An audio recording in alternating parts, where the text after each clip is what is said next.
नमस्कार.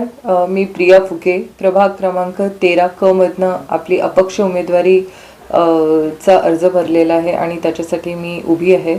आणि माझं चुनाव चिन्ह जे आहे, जे मला चिन्ह मिळालं आहे ते ट्रॅक्टर आहे.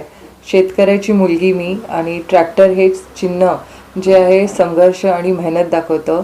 आणि संघर्ष आणि मेहनत ही माझ्या आयुष्यात आलेली आहे, हे तुम्हा सर्वांना माहिती आहे. तर तो संघर्ष आणि मेहनत घेऊन मी ट्रॅक्टर चिन्ह जे मला मिळालं आहे त्याला घेऊन मी आता उमेदवारीसाठी उभी आहे. तर तुम्ही लक्ष द्या.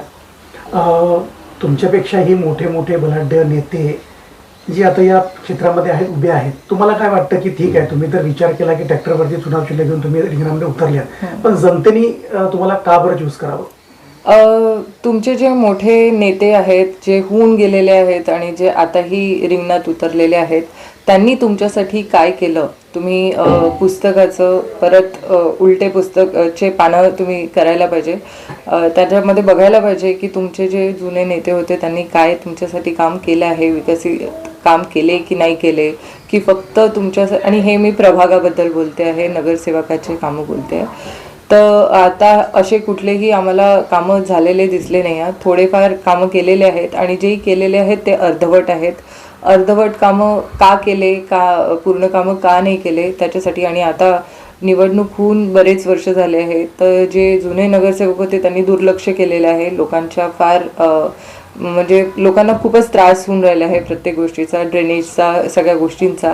त्याच्यामुळे आता असं आहे की जुने लोक काय करतील हे मला माहीत नाही, पण मी मी पहिल्यांदा उतरते आहे आणि मी या विश्वासाने उतरते आहे की त्यांचे जे काही अपूर्ण कामं आहेत ते मी पूर्ण करू शकते आणि मी ते ताकदीने पूर्ण करू शकते. हे त्यांना पण माहिती आहे की त्यांचा आवाज हा शासनापर्यंत कसा पोहोचवायचा हे मला माहिती आहे, तर मी तो पोहोचू शकते.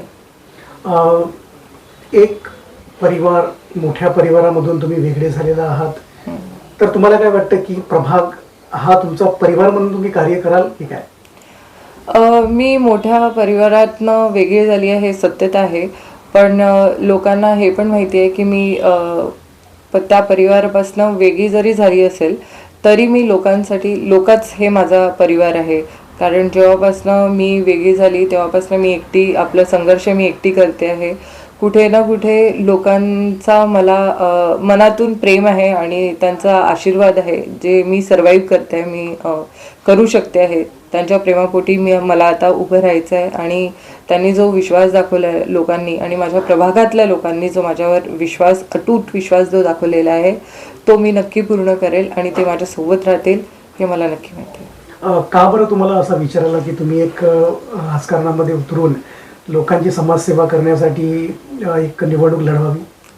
असं आहे की मला पहिले बिलकुल असं वाटलं नव्हतं की मी कधी राजकारणात येईल, पण खरं पाहता मला राजकारण नाही करायचं, मला समाजकारण करायचं आहे. आणि समाजकारण करताना म्हणजे मी आता गेल्या दीड पावणे 2 वर्षापासून मी बघते आहे की प्रभागामध्ये गेल्यानंतर जे लोकांना होणारे त्रास आहे, आणि ते त्रास लोक ज्या आपुलकीने मला सांगताय की ताई आमच्यासोबत असं झालेलं आहे, आमचा अपमान झालेला आहे, आम्हाला हे कामं होऊन नाही राहिले आहे, त्रास होतो लोकांना प्रत्येक गोष्टीचा. पाणी खराब येतं, त्या पाणी खराबमुळे लोकांचं आरोग्य खराब. कचरा हफ्त्यातनं एकच दिवस कचऱ्याची गाडी येते, तर कचऱ्याची जी व्यवस्था आहे ती व्यवस्थित नाही आहे. म्हणजे 8 दिवस जेव्हा घरात कचरा असतो तर त्याचा स्मेल, त्याला लागणाऱ्या अळ्या, त्याच्याने आरोग्य खराब. मग आरोग्य खराब तर मग तुमच्याकडले आपले जे दवाखाने आहेत ते इतके खराब की तिथे सोय सुविधा नाही, डॉक्टर्स नसतात, नर्स नसतात. तर मग अशा वेळेस लोकांनी काय म्हणायचं? आणि जे नगरसेवक होते पूर्वीचे ते त्यांच्या जागेवर मिळत नाही, मग लोकांनी आपल्या समस्या सांगायच्या कोणाला?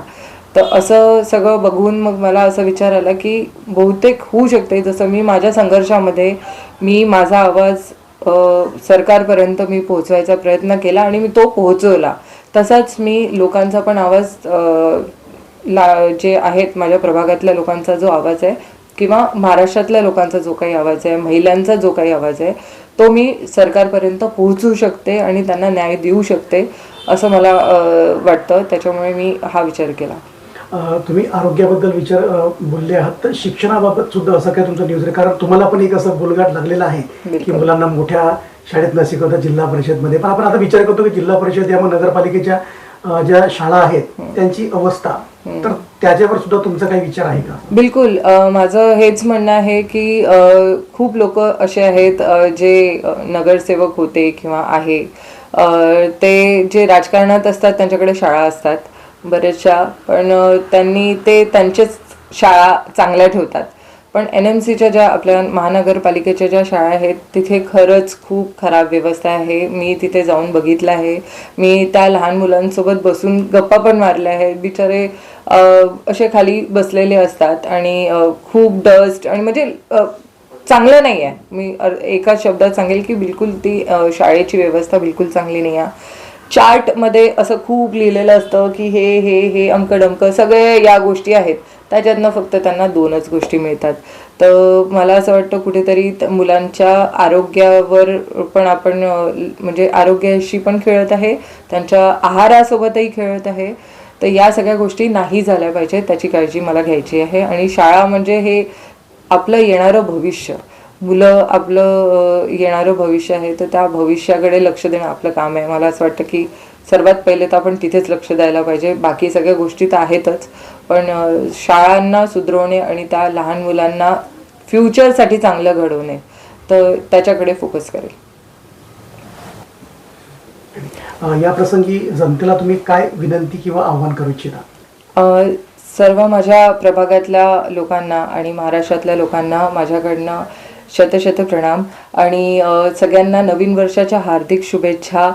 आणि माझं जसं नवीन वर्ष सुरू झालं आहे ताकदीने मेहनतीने, तसंच तुम्ही मला आशीर्वाद द्याल आणि तुम्ही मला तुमच्या महत्त्वाचं जे आहे मत ते मला द्याल. ट्रॅक्टर चिन्हावर तुम्ही मला निवडून द्याल अशी मी आशा करते. आणि तुमच्या घरातली लेक म्हणून, तुमच्या घरातली संघर्षाची मुलगी मेहनत करून आज इथपर्यंत आलेली आहे, तर तुम्ही मला आशीर्वाद द्याल आणि मला जिंकवून आणाल अशी अपेक्षा करते. समोरून नाही, पण तुम्ही मनातनं मला मदत करता, मनातनं मला आशीर्वाद देता हे मला माहिती आहे. फक्त मत देताना पण माझ्या ट्रॅक्टर या चिन्हावर मत देऊन मला विजय करा. धन्यवाद.